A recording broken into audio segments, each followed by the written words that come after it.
दोस्तों, अक्सर आपने एक घर बनता हुआ ज़रूर देखा होगा, जहाँ पर एक घर ईंटों से मिलकर बनता है और वो ईंट आप जानते हैं कि एक कणों से मिलकर बनी होती है। ठीक इसी प्रकार जो मानव का शरीर होता है वो भी बहुत सारी कोशिकाओं से मिलकर बना होता है। अभी कोशिकाएं किसे कहते हैं, आज के इस वीडियो में हम इसी टॉपिक पर डिस्कस करने वाले हैं कि कोशिका किसे कहते हैं। दोस्तों, कोशिका की डेफिनेशन ये होती है कि अंगों की संरचनात्मक मूलभूत इकाई को कोशिका कहा जाता है। दोस्तों, ये अंगों की मूलभूत इकाई होती है। जिस तरीके से, उदाहरण के लिए, जिस तरीके से एक घर होता है वो घर ईंटों से मिलकर बना होता है और ईंट जो है कणों से मिलकर, रेत के कणों से मिलकर बनी होती है।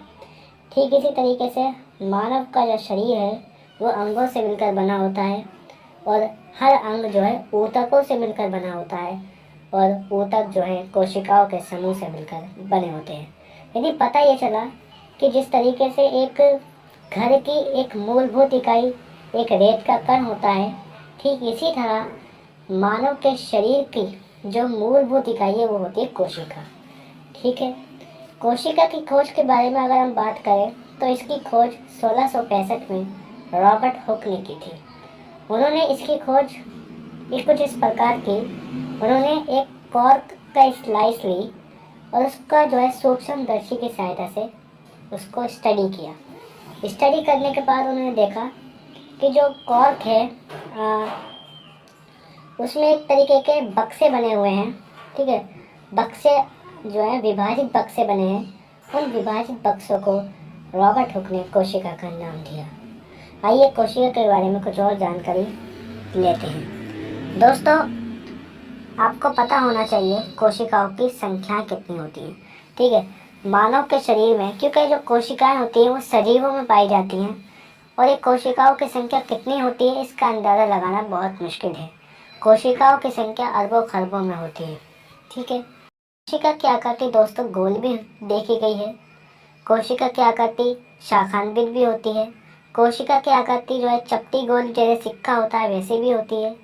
कोशिका की आकृति कुछ इस प्रकार भी होती है कि उसके वो लंबी होती है और उसके दोनों सिरे नोकीले होते हैं। और जैसा पहले बताया कि कोशिका की आकृति जो है शाखान्वित और लंबी होती है।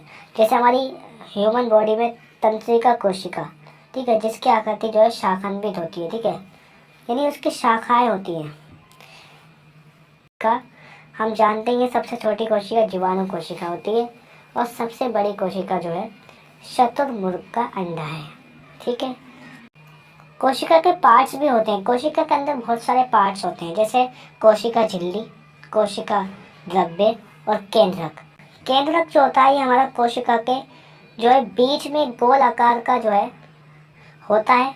ठीक है, और ये जो है इसे हम कहते हैं केंद्रक को। इसके अलावा केंद्रक और कोशिका झिल्ली के बीच में एक जेली के समान पदार्थ होता है, उसे हम कहते हैं कोशिका द्रव्य। कोशिका द्रव्य में बहुत सारे अनेक अन्य जो है कोशिका के अंग पाए जाते हैं।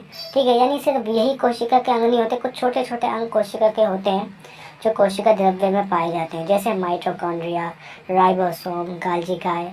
ठीक है, केंद्रक के बारे में थोड़ी डीपली जानकारी लेते हैं।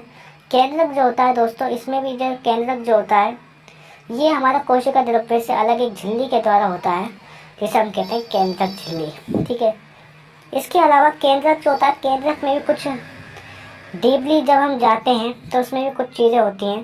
जैसे केंद्रक में हम जो एक अंदर एक छोटी और संरचना होती है जिसे हम कहते हैं केंद्रिका, और कुछ धागे जैसी संरचनाएं होती हैं जिसे हम कहते हैं क्रोमोसोम। ठीक है, ये आपको पता होना चाहिए। इसके अलावा केंद्रक के काम अगर देखें तो कोशिका के क्रियाकलाप